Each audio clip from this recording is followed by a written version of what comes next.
पिता पुत्र और पवित्र आत्मा त्रिएक ईश्वर नाम समस्त नमस्कार। मु ईश्वर एक गुरुत्वपूर्ण स्वभाव त्रित्व स्वभाव उपरे विश्वास करे।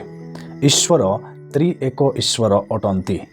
एक ईश्वरंकर तीनोटी व्यक्तित्व रही अछि, यथा पिता पुत्र एवं पवित्र आत्मा। अस्तित्व अनुसारे बा एसेंस बा बीइंग अनुसारे एकमात्र ईश्वर से तीनोटी व्यक्तित्व पिता पुत्र एवं पवित्र आत्मांक ठारे अनादि कालरू एक समयरू रही आसुअछंती। से एही तीनोटी व्यक्तित्व एक्जिस्ट करंती। अनेक लोक एही त्रिएक ईश्वर सिद्धांत को बुझी पारि न थांती एवं सेमाने भिन्न भिन्न प्रकारे एहाको बुझी थांती। जेपरिकी अनेक लोक अछंती सेमाने एही त्रित्व ईश्वर सिद्धांत को अर्थात ईश्वरंकर एही गुण को सेमाने एपरि बुझी थांती जे त्रिएक ईश्वरंकर अर्थ होउछि तीनोटी भिन्न भिन्न ईश्वर, अर्थात पिता भी ईश्वर, पुत्र ईश्वर, पुणी पवित्र आत्मा ईश्वर, तीनोटी भिन्न भिन्न ईश्वर बोली अनेक लोक बुझी थांती। किंतु मोर प्रिय माने त्रित्व ईश्वर सिद्धांत अनुसारे यह आम्भे माने विश्वास करू नाहु। आम्भे माने केवल एकमात्र ईश्वर ठारे विश्वास करू जे कि मोनोथेइस्टिक गॉड अटंती, अर्थात से एकमात्र ईश्वर अटंती, जहाँकि आम्भे माने द्वितीय विवरणी 6 पर्वर 4 पदरे देखा पाई थाउ। एवं सही एकमात्र ईश्वरंकर तीनोटी भिन्न भिन्न व्यक्तित्व रही अछि, यथा पिता पुत्र एवं पवित्र आत्मा। जो माने पिता ईश्वर, पुत्र ईश्वर, पुणी पवित्र आत्मा ईश्वर, एही तीनी भिन्न भिन्न तीनोटी ईश्वर बोली विश्वास करती। सही विश्वास मत को ट्राइथेइज्म अर्थात त्रि ईश्वरवाद बोली कुहा जाए, जहाँकि आमे माने मर्मोनिज्म बोली जो ख्रिस्टियन कल्ट ग्रुप अछंती, भंड ख्रिस्टियन दल अछंती, सेमानकर विश्वास मत को ट्राइथेइज्म बोली कुहा जाए। किंतु आमर जो परमेश्वर जे कि त्रिएक ईश्वर अटंती, से तीनोटी भिन्न भिन्न ईश्वर नुहंती। से एकमात्र ईश्वर अटंती जे कि तीनोटी व्यक्तित्व एक्जिस्ट करती। तेणुकरी जो माने भावुछंती जे त्रिएक ईश्वर अर्थात तीनोटी भिन्न भिन्न ईश्वरंक ठारे विश्वास करिवार एक सिद्धांत बोली ताहा भूल अटे। आम्भे माने एकमात्र ईश्वर मोनोथेइस्टिक गॉड उपरे विश्वास करू, ट्राइथेइज्म गॉड उपरे आम्भे माने विश्वास करू नाहु। आहुरी अनेक लोक अछंती सेमाने एही ट्रिनिटी गॉड अर्थात त्रित्व ईश्वर सिद्धांत को सेमाने ए प्रकार बुझी थांती जे ईश्वरंकर तीनोटी रूप रही अछि, अर्थात ईश्वर भिन्न भिन्न जुगरे भिन्न भिन्न समयरे भिन्न भिन्न परिस्थिति रे से तीनोटी रूपरे से प्रकटित होई अछंती, से मैनिफेस्ट होई अछंती, से तीनोटी मोड रे निजको प्रकाश करी अछंती। ए प्रकार जो माने विश्वास करती ताहाको मोडालिज्म बोली कुहा जाए। ईश्वर जेतेबेले निजर भिन्न भिन्न मोड रे बा रूप रे बा प्रकार रे जेतेबेले निजको मैनिफेस्ट करती, निजको से प्रकाशित करती, प्रकटित हुअंती, सही प्रकार कॉन्सेप्ट को मोडालिस्टिक बा मोडालिज्म बोली कुहा जाए एवं से ईश्वर को मोडालिस्टिक गॉड बोली कुहा जाए। एवं मोडालिज्म एही कॉन्सेप्ट अनुसारे परमेश्वर पुरातन नियम रे गोटे पिता रूप से प्रकटित होइथिले, पुणी एही नूतन नियम रे जीशुख्रीष्ट अर्थात पुत्रंक रूप से प्रकटित हेले।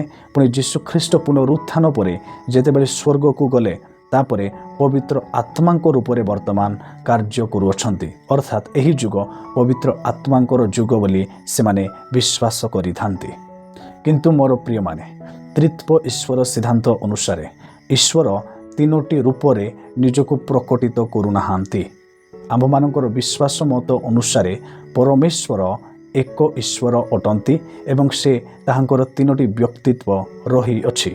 से तीनोटी रूप रे मैनिफेस्ट हो नाहांती, से तीनोटी रूप रे निजको प्रकाश करू नाहांती।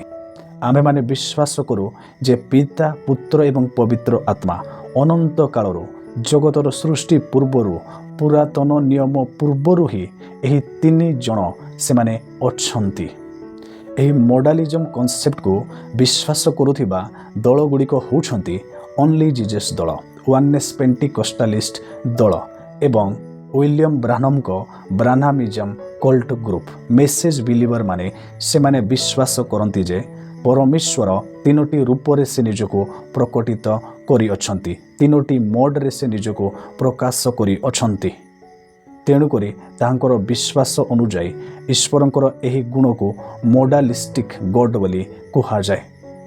किंतु ट्रिनिटेरियन गॉड, ट्रिनिटी गॉड बा त्रित्व ईश्वर से मोडालिस्टिक गॉड नुहंती, से मोड अनुसार निजको प्रकाश करू नाहांती।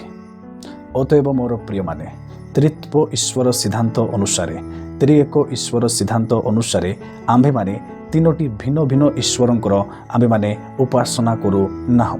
आम्भ मानकर परमेश्वर से ट्राइथेइजम बा त्रि ईश्वरवाद नुहंती किंबा पॉलीथेइजम बहु ईश्वरवाद मध्य नुहंती, से केवल एकमात्र ईश्वर अटंती। आम्भ मानकर त्रित्व ईश्वर सिद्धांत अनुसार आम्भे माने विश्वास करू नाहु जे आम्भ मानकर ईश्वरंकर तीनोटी रूप रही अछि, तीनोटी मोड रही अछि। आम्भ मानकर ईश्वर मोडालिस्टिक गॉड अटंती, एहा आम्भे माने विश्वास करू नाहु। बरं आम्भे माने विश्वास करू आम्भ मानकर एकमात्र जे परमेश्वर अछंती ताहांकर तीनोटी व्यक्तित्व रही अछि। There are three distinct divine persons in the one Godhead. एकमात्र ईश्वरंकर तीनोटी व्यक्तित्व रही अछंती, पिता पुत्र एवं पवित्र आत्मा।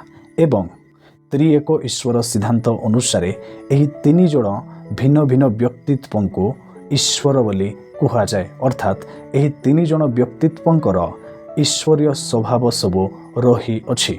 तेणुकरी बाइबल रे एही तीन जण व्यक्तित्व को ईश्वर बोली संबोधन करा जाई अछि। ध्यानर सहित शुणु, मु एही तीन जण व्यक्तित्व को भिन्न भिन्न व्यक्ति बोली कहू अछि, किंतु एमानकर जो ईश्वर स्वभाव रही अछि ताहा केवल एकमात्र ईश्वरीय स्वभाव अटे। तीनोटी भिन्न भिन्न ईश्वर एमाने नुहंती। ए तीन जण एही तीन व्यक्तित्व एक ईश्वरीय स्वभाव विशिष्ट अटंती। धर्मशास्त्र बाइबल रे स्पष्ट भावे एही तीन जण व्यक्तित्व को ईश्वरीय स्वभाव विशिष्ट बोली प्रकाश करा जाई अछि। पिता को ईश्वर बोली कहा जाई अछि, पुत्र जीशु ख्रीष्ट को मध्य ईश्वर बोली कहा जाइछि एवं पवित्र आत्मा को मध्य ईश्वर बोली संबोधन करा जाई अछि। एही तीन जण व्यक्तित्व से माने को इक्वाल अटंती, अर्थात परस्पर ईश्वरीय स्वभाव रे से माने समान अटंती। एमाने को एक्जिस्टेंट एवं को इटर्नाल मध्य अटंती। एमाने अनंत कालरू एक समयरू एमाने रही आसु अछंती। अर्थात एकमात्र ईश्वर जे कि अस्तित्व अनुसार एकमात्र अटंती, से अनादि कालरू एही तीन जण व्यक्तित्व मध्यरे एक ईश्वरीय स्वभाव अनुसार से एक्जिस्ट करी आसु अछंती, से बास करू अछंती। त्रिएक ईश्वर सिद्धांतर विश्वास मत होउछि एहा। त्रित्व ईश्वर सिद्धांत को आपण माने सठिक रूपे बुझंतु एवं सठिक रूपे विश्वास करंतु।